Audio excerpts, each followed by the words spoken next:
Recently, an article came out on the BBC website, and it was about Glasgow, and this is the city I live in and I've been born in. And a lot of people will talk about the city they come from and the place they come from and how unhealthy it is and how bad the people eat there are, and people on this lifestyle, they say, well, I can't find anyone that eats like me in such and such a place, and everyone's so unhealthy and overweight and everything like that. But Glasgow has an extra distinction above wherever you live, because as unhealthy as you think the place you live is, Glasgow has an actual, what would you call it, a statistical glitch that they can't quite understand in the analysis of, populations and the health in populations. And when you compare Glasgow to similar cities with similar levels of deprivation and unemployment and diet and similar things, similar lifestyles, levels of cigarettes and alcohol consumption and whatever else, they find that Glasgow is still more unhealthy, and in certain places that the life expectancy is still less than other comparative cities that have the same, the same kind of conditions. And they call this the Glasgow effect. And if you go on Wikipedia, you can read about the Glasgow effect. And it's the idea that just being in Glasgow, just living in Glasgow, is bad for you more than being in another city, regardless of what you're doing. So Glasgow and Scotland in general has been fairly well known as being an affluent country, and Scotland is, if it was independent, there's different statistics that say between the 8th richest and the 14th richest country in the whole world. And Scotland is well known for all kind of medical innovations and techniques, and even penicillin and things like that were invented here, invented by Scottish people, and a long history of good quality medical education in the country, but still have astonishingly high levels of bad health. And one of the guys that's kind of involved in that, sorry, there's some people coming, I'll just pause. Yeah, so as I was saying, the guy that's kind of the health director guy or something, or in charge of public health or something in Glasgow, he's quite into the whole meditation thing and a lot of, these kind of things, relaxation, and I believe in that. I think that's great, I think that's part of health. But I think we could become the healthiest city in the entire world if we embraced a plant-based diet, particularly a raw food plant-based diet, focused on fruit, focused on eating a lot of fruit, and then regardless of whatever else people do, the health levels would just explode. We'd become the healthiest city in the world over a year, a 6 month period. I was speaking to a lady in my work who has children. This stuff fascinates me. I don't want to tell people how they should feed their own kids, but she's sitting there telling me my son would live off fruit if he could. And this annoys me so much. Like, I'm telling people, I'm sitting there eating fruit, and people tell me, it's silly or it's not good. And then other people are telling me their children would live off fruit. They would choose to live off fruit, and I'm thinking, what kind of mad world are we in? And I've had numerous people tell me, oh, he loves fruit. My son loves fruit. My daughter loves fruit. They can't get enough of fruit. But fruit's like expensive for people, and they also think it's like not a meal. So it's like an additional money that they're spending on this non-food. That's what they think. And she was saying, I kind of limit how many bananas he eats because, he's eating so many bananas that it's an issue. And she's saying, I need to limit it because of the potassium thing. And I was like, no, you don't need to worry about that. Not saying it, not being judgmental about it or being like, no, you need to eat 400 bananas in 30 minutes in order to get any potassium overdose. Never. I was just like, no, you don't need to worry about that. It's okay. So, and I've eaten 30, 20 bananas in a meal and all this stuff. So I can tell people that, but and it doesn't quite get through to people, you know. But then she was saying her daughter likes berries, and bananas are quite cheap, but berries are relatively more expensive. But at the same time, you can grow berries. So if you have a little bit of land or something near you, you can maybe get an allotment or something. But that it's not a great solution in this kind of climate. But I don't know. So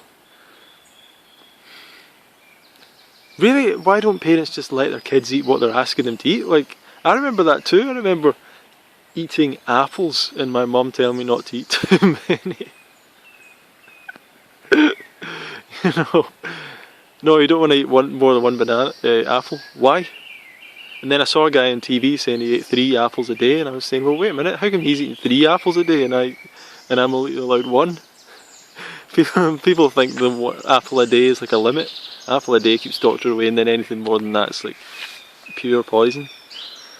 But really, it's about expenses, I suppose, and parents spending all this ridiculous money on milk and food that's killing their.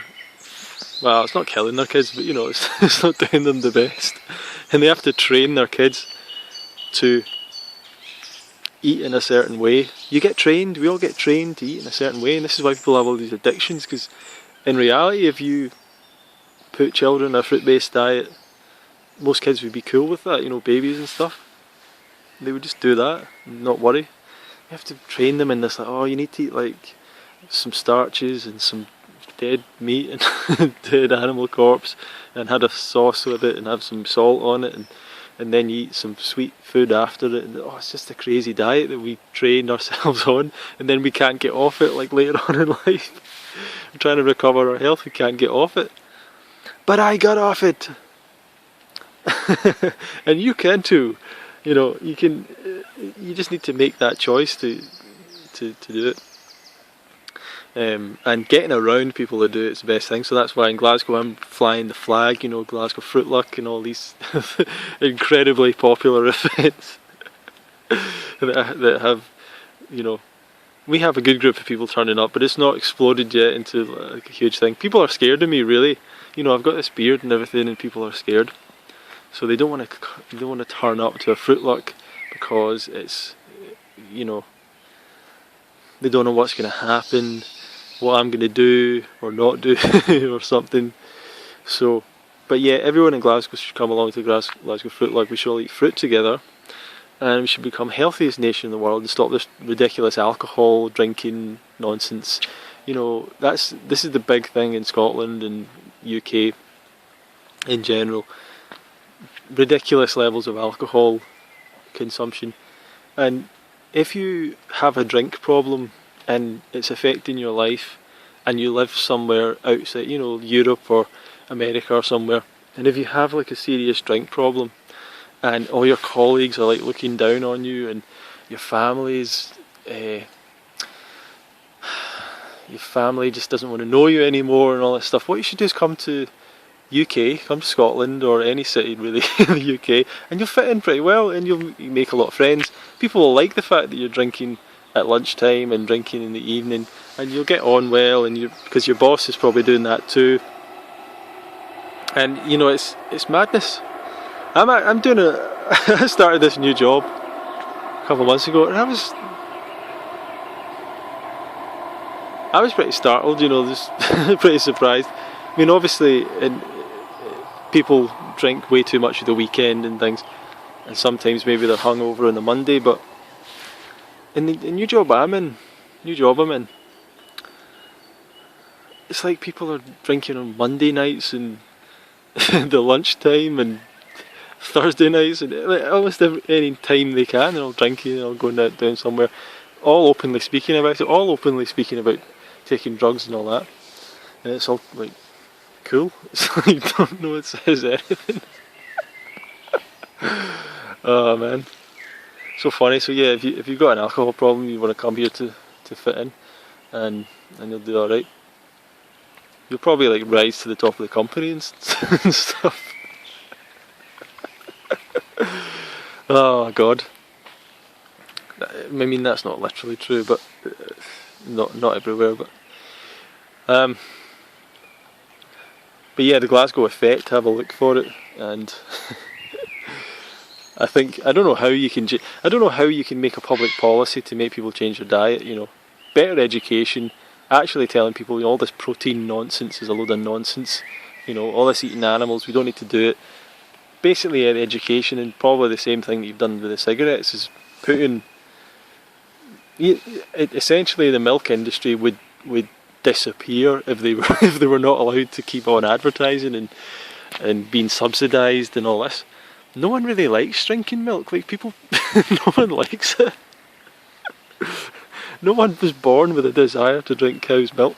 Everyone drank it when they were younger and didn't like it. You know, were forced to drink it. And you put sugar in it and it's okay.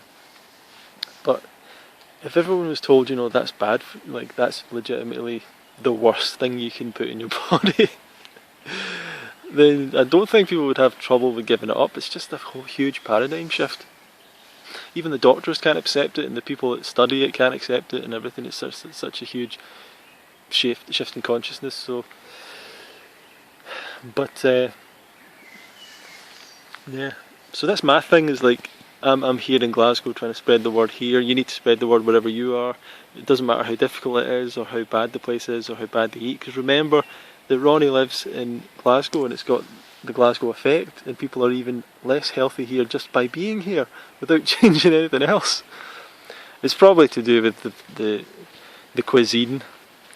Scotland has a particular fondness for fried food and deep frying food that doesn't need to be deep fried, like pizza and stuff. Taking a pizza and putting it in and frying it in oil, and I don't mean like on a frying pan. I mean dipping it into oil. like there's a boiling vat of oil, and you dip the pizza into that with batter on it, and you take it out, and it's like called a pizza crunch or pizza supper or whatever. So think about how bad pizza is, and then consider covering it in batter, which has probably got, I don't know, egg in it and stuff, and then putting it in a boiling vat of oil. And so that's kind of common thing to do with the food here. And heart attack levels through the roof sort of thing, you know. Basically everyone dies of a heart attack. That's the same in the Western world. So we could all reverse that so quickly by getting on the fruit path, eating more fruit, going back to the true essence of who we are as frugivorous animals, and going back to a state of paradise where we just have fruit trees all over the place, and we have a big dome over the city. That's my plans. We just have a huge dome over the city, and we could regulate the climate with a tropical temperature. So I actually handed in some durian seeds today to the Botanic Gardens in Glasgow. So we had a fruit luck a couple of weeks ago, and my friend Brian bought me a durian, and some of the park keeper guys came over. They wanted to speak about it, and one of them was the chief propagator in the park, and he wanted the durian seeds. So he said, when you're finished with it, can I get the seeds? So I brought him the seeds today. So we're going to have probably a durian tree growing in the the tropical greenhouse in the Botanic Gardens at some point. So that would be pretty cool. And so in like 10 years time, there'll be a durian there. That would be fascinating, and it might be named after me. He said he might immortalise me, so that would be pretty cool if there's a durian variety that I can lay claim to. And so yeah, it's on the up for Glasgow, but need to come along to the Glasgow Fruit Luck, and need to start listening to the message and getting all this low carb stuff out of your mind, high protein. Forget it, it's not going to work. The standard diet ain't going to work. The NHS, National Health Service approved plate thing with with dairy and protein on it, it's not true, it's not right, it's not healthy. All you need to do is eat fruit. whatever you've got, whatever problem you've got, it'll get better, or it'll get better than it is, without fruit, So yes, that's the Glasgow effect for you. Thank you for listening and watching. Speak to you soon.